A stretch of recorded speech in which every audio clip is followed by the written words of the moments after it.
Di tengah panasnya kasus dugaan perselingkuhan dan pernikahan siri yang kini menimpa Inara Rusli, jejak digital masa lalunya kembali beredar dan memicu kontroversi baru.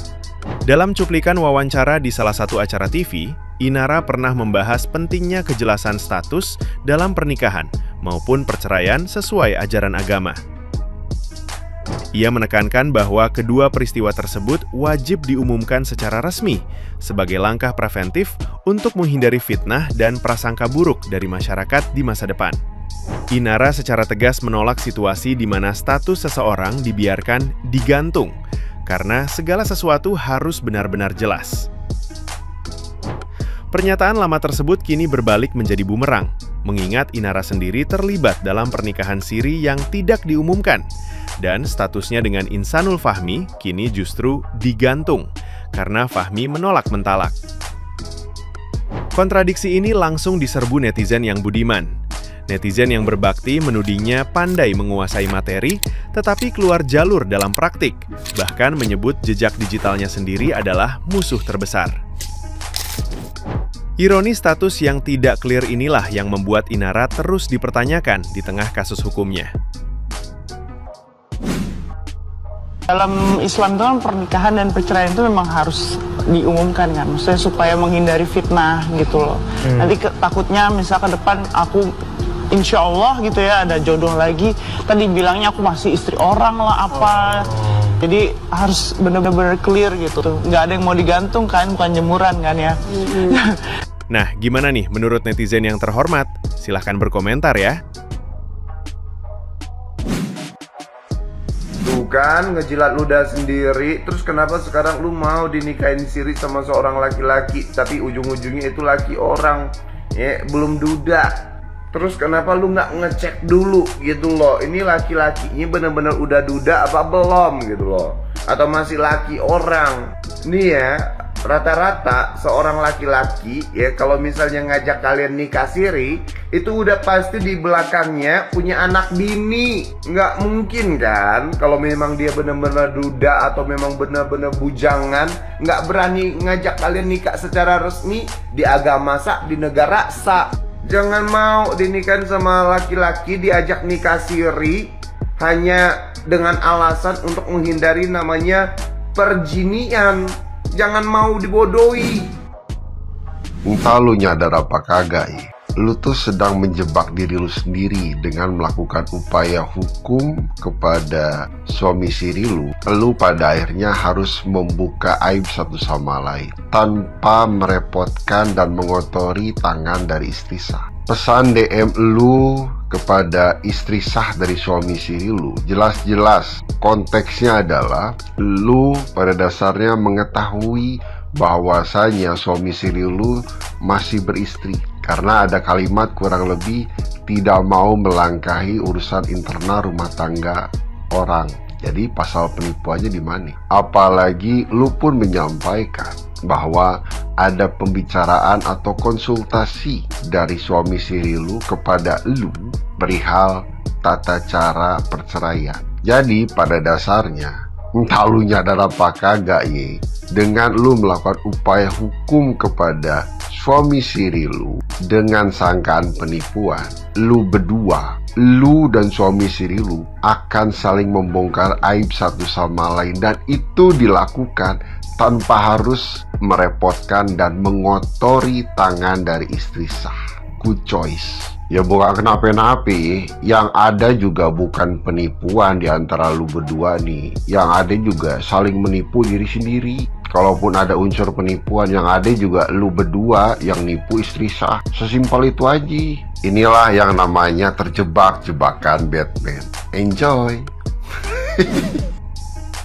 Guys, dari maraknya kasus-kasusnya Inara, kita belajar ya dari kasusnya Inara. Gue mah sampai berpikir kayak gini, ya Allah, dulu si Inara itu korban, tapi sekarang gue telah menyimak yang ada di FYP gue tuh. Menurut gue ya nggak tahu lah ya, pokoknya mah ini penilaian gue, tetap Inara yang salah. Gak mungkin namanya perkenalan dia gak meneliti dulu ini bibit bebotnya gimana. Kalau menurutku itu sih terserah dia, tapi kita cuma ngambil hikmahnya, ngambil pelajarannya itu hati-hati dalam berucap. Gue masih inget banget pas Inara ngomong, katanya apa, sebaik-baiknya wanita itu nggak mungkin mau sama suami orang, cenahnya.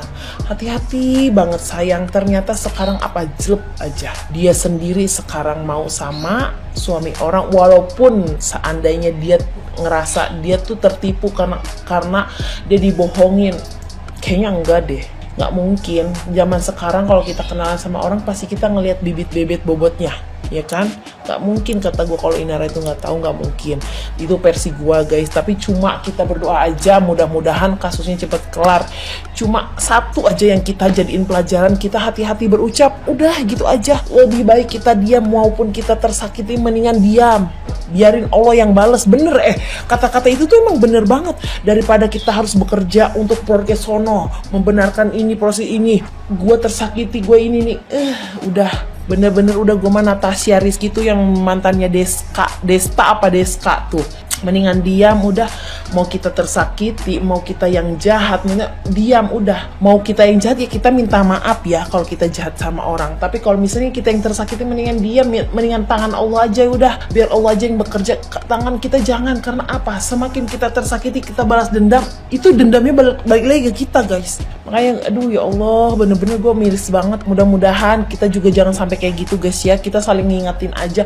Kalau misalnya berbicara itu kita hati-hati banget, bener-bener itu diam itu emang berlian, diam itu emang emas, diam itu emang bener-bener diam itu emang udah, mendingan diam, jauh dari pertengkaran, jauh dari perkonflikan. Mau kita diapain, diam udah, diem bener. Karena sekarang mah alam itu bekerjanya dengan cepat, nggak nunggu mati dulu baru dibales, enggak. Sekarang mah di dunia aja kita udah dibales. Kalau kita misalnya macam-macam hidupnya, jahat sama orang, pokoknya mah apa-apa mending diem udah, diem jangan protes sana sini untuk membenarkan diri, udah diem.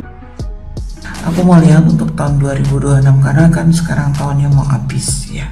Nah di tahun 2026 Inara Rusli yang seorang air harus masuk ke dalam pack kayu ya.